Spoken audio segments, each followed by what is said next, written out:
Hello hi నమస్తే మా space cinema లోకానికి స్వాగతం సుస్వాగతం. మరో చక్కని చిత్రంతో ఈరోజు మీ ముందుకు వచ్చింది మీ సినిమాలో కొన్నంబూరి రివ్యూస్. మేడ్ ఇన్ కొరియా అంటుందండి, మేడ్ ఇన్ ఇండియా భామ ప్రియాంక మోహన్. మరి ఆ సినిమా విశేషాలేంటి? అది మనల్ని అలరించిందా? అదేంటి ఇండియన్ భామ మేడ్ ఇన్ కొరియా అంటాం ఏమిటి అనుకుంటున్నారా? ఆ సినిమా విశేషాలన్నీ ఇప్పుడు తెలుసుకుందాం. ముందుగా చిత్ర తారాగణం గురించి తెలుసుకోవాలంటే నటీనటులుగా మన ఓజీ చిత్ర heroine Priyanka Mohan, Park Haejin, Rishikanth, Jaehun Jang, Kim Sori, Haram నోహోజిన్ తదితరులు నటించారు.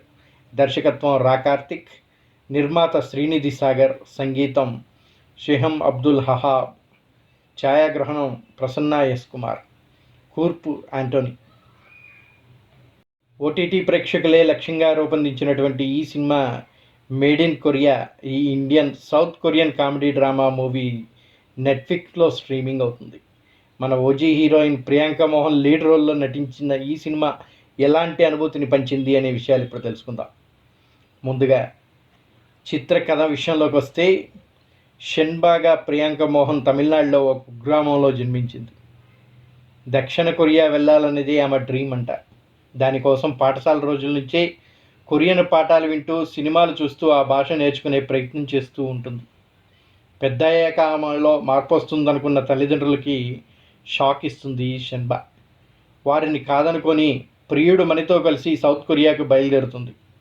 అతను మోసం చేశాడన్న సంగతి విమానం ఎక్కాక కానీ తెలియదు ఈ అమ్మాయికి. ఆ సమయంలోనే తండ్రిని నమ్మించి మనీ డబ్బు తీసుకున్నాడని తెలిసి కుమిలిపోతుంది షెన్బా. ఇలాంటి పరిస్థితుల్లో దక్షిణ కొరియా రాజధాని సియోల్లో అడుగుపెట్టింది ఆమె.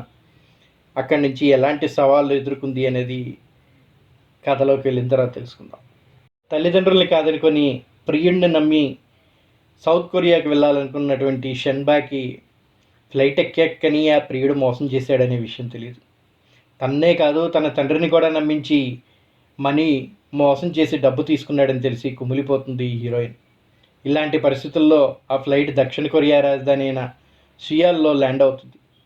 అక్కడి నుంచి ఆమె ఎలాంటి సవాళ్ళు ఎదుర్కొంది, తండ్రి పోగొట్టుకున్న డబ్బుని తిరిగి ఇచ్చేందుకు అక్కడ ఎలాంటి పనులు చేసింది, తమను కాదనుకొని వెళ్ళిన కుమార్తె విషయంలో తల్లిదండ్రులు ఎలాంటి నిర్ణయం తీసుకున్నారు, అసలు షెన్బాకి కొరియాపై ఇష్టం ఎందుకు ఏర్పడింది అన్నది మూల కథాంశంగా తీసుకొని చక్కని హాస్యాత్మకంగా వినోదంతో పనిచేయటువంటి ఒక సినిమాని తెరకెక్కించాను అంటున్నాడు దర్శకుడు. చాలామంది జనాలు విదేశాలను సరదాగా చుట్టేయాలనుకుంటారు, ఉన్నత విద్యా ఉద్యోగం కోసం వెళ్ళాలనుకుంటారు మరికొందరు. వీటికి భిన్నమైన కారణంతో కొరియా వెళ్ళాలని నిర్ణయించుకున్నటువంటి షెన్బా ఒడిదొడుకుల ప్రయాణమే ఈ మేడ్ ఇన్ కొరియా అంటున్నారు. అక్కడక్కడ నవ్విస్తూనే భావోద్వేగానికి గురి చేస్తుంది షెన్బా. షెన్బా బాల్యం, కుటుంబ నేపథ్యం పరిచయం చేస్తూ ఆమె ఎందుకు కొరియా వెళ్ళాలనుకుంటుందనేది ప్రారంభంలోనే చెప్పేశాడు దర్శకుడు. రైలెక్కి వెళ్ళిపోవాలనుకునే షెన్బా అమాయకత్వం, దాన్ని ఆసరాగా చేసుకుని స్నేహితులు ఆమెను ఏడిపించడం చిన్ననాటి జ్ఞాపకాలని గుర్తు చేస్తాయి. పల్లె వాతావరణాన్ని తెరపై చక్కగా ఆవిష్కరించారు. పెద్దయ్యాక లోన్ కోసం అప్లై చేసిన షెన్బాకి కొరియా ఎందుకు వెళ్ళాలనుకుంటున్నావు అనే ప్రశ్న ఎదురవగా ఆమె చెప్పిన సమాధానం ఆకట్టుకుంటుంది. అప్పటి వరకు సరదాగా సాగిన కథ షెన్బా ప్రేమ వ్యవహారంతో ఒక్కసారిగా సీరియస్ జోన్లోకి వెళ్తుంది. ఆ ఇద్దరి మధ్య తరచూ జరిగే గొడవలు, వీళ్ళ ప్రేమ గురించి షెన్బా తండ్రికి తెలిసాక ఎదురయ్యే పరిస్థితులు, సన్నివేశాలు అంతగా వర్కౌట్ కాలేదు. 1-2 పాటలు కూడా పెద్దగా ప్రభావం చూపలేదు. ఎంతగానో నమ్మిన వ్యక్తి మోసం చేశాడని హీరోయిన్ గ్రహించడం నుంచి అసలు కథ ప్రారంభమవుతుంది. బాధగా దిగమింగుకొని సియోల్ చేరుకున్న షెన్బా బతుకు తెరువు కోసం చేసే ప్రయత్నాలు హార్ట్ టచింగ్గా ఉంటాయి. పాత్రలకు తగ్గట్టుగా కొరియన్ నటులనే ఎంపిక చేయడంలో సహజత్వం ఉట్టిపడేలాగా తీర్చిదిద్దాడు దర్శకత్వం అద్భుతంగా తెరకెక్కించాడు. ముఖ్యంగా బామ్మ రోల్తో కుటుంబ విలువలపై చిన్న సందేశం ఇచ్చే ప్రయత్నం చేశాడు. ఆ క్యారెక్టర్ ప్రధానంగా రూపొందించిన క్లైమాక్స్ హృదయాన్ని బరువెక్కిస్తుంది. ప్రియాంక నటనలో మరో మెట్టెక్కారు. ఎమోషనల్ సీన్లో అది స్పష్టంగా కనిపిస్తూ ఉంటుంది. సినిమాని పూర్తిగా తన భుజాలపై మోసినటువంటి ప్రియాంక మోహన్ ఆమె ప్రేమించిన వ్యక్తిగా నటించిన రిషికాంత్ పర్వాలేదనిపించాడు. పార్క్ హేజిన్, సీ హున్ బేక్ తదితర కొరియన్ యాక్టర్లు కూడా అలరించారు. నేపథ్య సంగీతం, విజువల్స్ బాగున్నాయి. భారత్, సౌత్ కొరియాల సంస్కృతులు మేలవింపుగా రాసుకున్న ఈ కథని ఆకట్టుకునేలా తెరకెక్కించాడు దర్శకుడు కార్తిక్. సౌత్ కొరియాలో ఎక్కువ శాతం షూటింగ్ జరిగిన తొలి భారతీయ సినిమాగా ఇది రికార్డుకెక్కింది. చక్కగా నిరభ్యంతరంగా అందరూ కుటుంబంతో సహా కూర్చొని చూడగలిగేటువంటి చక్కని సినిమాగా, ఎటువంటి అసభ్యతకు చోటు లేకుండా, నిడివి కూడా 2 గంటల్లోపే మన తెలుగు ఆడియోలో కూడా అద్భుతంగా నెట్ఫ్లిక్స్లో అందుబాటులో ఉంచాడు దర్శకుడు. ఇక సినిమా బలాల విషయానికి వస్తే, చక్కని కథాంశం, ప్రియాంక నటన. ఈ మధ్య అందరూ కూడా కే-డ్రామాలో వచ్చేటువంటి రొమాంటిక్ మూవీస్కి అలవాటు పడ్డారు. అటువంటి వాళ్ళకి బాగా నచ్చేటువంటి ఈ సినిమా నెట్ఫ్లిక్స్లో అందుబాటులో ఉంది. ఇక బలహీనత విషయానికి వస్తే, షణ్బా మనీల లవ్ ట్రాక్ పెద్దగా పండించరు. పాటలు కూడా ఏదో ఉన్నాయంటే ఉన్నాయన్నట్టుగానే ఉన్నాయి.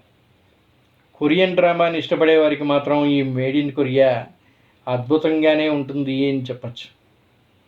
ఇక ఈ ఇండో కొరియన్ రొమాంటిక్ ఫ్యాంటసీ చిత్రం దిగ్గజ ఓటీటీ సంస్థ నెట్ఫ్లిక్స్ నేటి నుంచి డైరెక్ట్ స్ట్రీమింగ్గా వచ్చింది. సౌత్ కొరియన్ స్టార్ వర్క్ హేజిన్ హీరోగా నటించినటువంటి ఈ క్రాస్ కల్చరల్ ప్రేమ కథ ఎలా ఉందో చూద్దాం. ఒక సాధారణ మధ్యతరగతికి చెందిన భారతీయ అమ్మాయి అనుకోకుండా పని మీద సౌత్ కొరియా వెళ్లాల్సి వస్తుంది. భాష తెలియని ఓ కొత్త దేశంలో ఆమెకు ఎదురైన సవాళ్లు ఏంటి, ఆ క్రమంలో లోకల్ కొరియన్ అబ్బాయి పార్క్ హేజిన్తో ఆమెకు ఎలా పరిచయం ఏర్పడింది, ఇద్దరి మధ్య పరిచయం ఎటువైపుగా వెళ్ళింది, దానికి ముగింపు ఏంటి అనేది తెలియాలంటే ఈ సినిమాని మొత్తం చూసి తెలుసుకోవాలి అంటున్నారు. ఇక సినిమాలో మేజర్ హైలైట్ ప్రియాంక మోహనే చెప్పాలి. తన సహజమైన నటనతో, క్యూట్ ఎక్స్ప్రెషన్తో ప్రేక్షకుల్ని కట్టిపడేసింది. ఇండియన్ కల్చర్కు, కొరియన్ లైఫ్ స్టైల్కు మధ్య ఉన్న తేడాలతో దర్శకుడు చాలా ఫన్నీగా తెరపైకి తీసుకొచ్చాడు. హీరో పార్క్ హేజిన్ స్క్రీన్ ప్రజెన్స్ చాలా బాగుంది. ముఖ్యంగా వీరిద్దరి మధ్య వచ్చే romantic scenes, on screen chemistry ఇందులో చాలా బాగా వర్కౌట్ అయ్యాయి. మొదటి సగంలో వచ్చే కామెడీ సన్నివేశాలు ప్రేక్షకులకు నవ్విస్తాయి.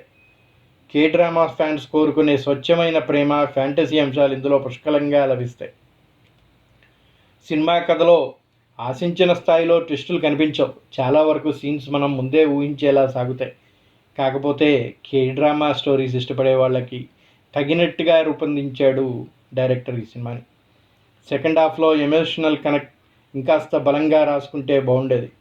అక్కడక్కడ కథను నెమ్మదించడం వల్ల కాస్త బోర్ కొట్టినట్టు అనిపించినా, కల్చరల్ గ్యాప్ను ఫన్నీగా చూపించే క్రమంలో కొన్ని చోట్ల దర్శకుడు లాజిక్స్ కూడా మిస్ అయినట్టుగా అనిపిస్తుంది. సాంకేతికంగా నెట్ఫ్లిక్స్ వారి నిర్మాణ విలువల కోసం ప్రత్యేకంగా చెప్పాల్సిన పని లేదు. క్వాలిటీ కంటెంట్నే తీసేస్తారు. ఇది కూడా అలానే ఉంది. సౌత్ కొరియా వీధుల్ని, అక్కడ ప్రకృతి అందాలని కెమెరామెన్ చాలా కలర్ఫుల్గా చూపించాడు. బ్యాక్గ్రౌండ్ స్కోర్ ఈ ఫీల్ గుడ్ కథకి ప్రాణం పోసిందని చెప్పాలి. పాటలు వినసొంపుగా ఉన్నాయి. ఎడిటింగ్ ఇంకాస్త వర్క్గా ఉంటే, కొంచెం వర్కౌట్ చేస్తుంటే బాగుండేది అనిపించింది. సెకండ్ హాఫ్లో కొన్ని ట్రిమ్ చేస్తే బాగుండేది. అప్పటికే సినిమా చాలా చిన్నదైపోయింది అనుకోండి. కాకపోతే కొంచెం సాగదీసినట్టుగా అనిపిస్తుంది. ఇక సినిమాలోకం ఈ సినిమాకి ఇచ్చేటువంటి రేటింగ్ విషయానికి వస్తే 2.5 అవుట్ ఆఫ్ 5. ప్రతి ఒక్కళ్ళు కుటుంబ సమేతంగా చూడదగ్గ సినిమా ఇది. కే-డ్రామాలో సినిమాలా కాకుండా మన ఇండియన్ ఫ్యామిలీస్ అందరూ కూడా కూర్చొని ఎటువంటి అసభ్యతకి తావు లేకుండా చక్కగా ఒక ఫ్యామిలీ ఎంటర్టైన్మెంట్గా మంచి నవ్వుకునేటువంటి సినిమాగా రూపొందించారు ఈ సినిమా. ఎప్పుడో మా చిన్నప్పుడు పడమటి సంధ్యారాగం అనే ఒక సినిమా చూసాం. అమెరికన్ ఇండియన్ కల్చర్ని మిక్స్ చేస్తూ అద్భుతంగా తెరకెక్కించినటువంటి ఆ సినిమాకి ఈ సినిమాకి పోలిక కనిపిస్తూ ఉంది. సినిమాలోకం ఫైనల్ రివ్యూ విషయానికి వస్తే, ఒక స్వీట్ అండ్ సింపుల్ రొమాంటిక్ డ్రామాగా ఈ మేడ్ ఇన్ కొరియా తెరకెక్కించారు. ప్రియాంక మోహన్ నటన, Indo Korean cultural elements, lead pair chemistry సినిమా ప్లస్ అయింది. కథ రొటీన్గా ఉన్నప్పటికీ K drama feel good love stories ఇష్టపడే వారికి ఈ వీకెండ్ నెట్ఫ్లిక్స్లో చక్కని ఆనందాన్ని పంచేటువంటి హాస్యభరితమైనటువంటి రొమాంటిక్ కామెడీ డ్రామాగా ఈ మేడ్ ఇన్ కొరియా అని చెప్పవచ్చు. ఇది మా రివ్యూ అండి. ఇంకా మీరు కూడా సినిమాని చూసి మీకు ఏ విధంగా నచ్చింది అనేది కామెంట్ బాక్స్లో తెలియచేయండి. ఇప్పటివరకు చూసినటువంటి ప్రేక్షకులందరికీ కూడా మా ఈ రివ్యూ నచ్చినట్టయితే don't forget to give a like. అలాగే మీ మిత్రులకి, మీ బంధువులకి మా ఈ ఛానల్ని షేర్ చేయండి. అలాగే ఇప్పటివరకు సబ్స్క్రైబ్ చేసుకునే వాళ్ళు ఎవరైనా ఉంటే దయచేసి సబ్స్క్రైబ్ చేసుకోవడం మర్చిపోకండి. అలాగే మమ్మల్ని ఎంకరేజ్ చేయడానికి మా రివ్యూలో ఉన్నటువంటి లోపాలని కానీ, మా రివ్యూ మీకు నచ్చినట్టయితే తగిన సలహాలు సూచనలు ఇస్తూనే మీకు ఎందుకు నచ్చిందో కూడా కామెంట్లో తెలియచేయండి. That's all for now. జై హింద్, జై భారత్. మళ్ళీ మరో చక్కని చిత్రంతో మళ్ళీ మీ ముందుకు వస్తాం. అప్పటిదాకా సైనింగ్ ఆఫ్, మీ నంబూరి.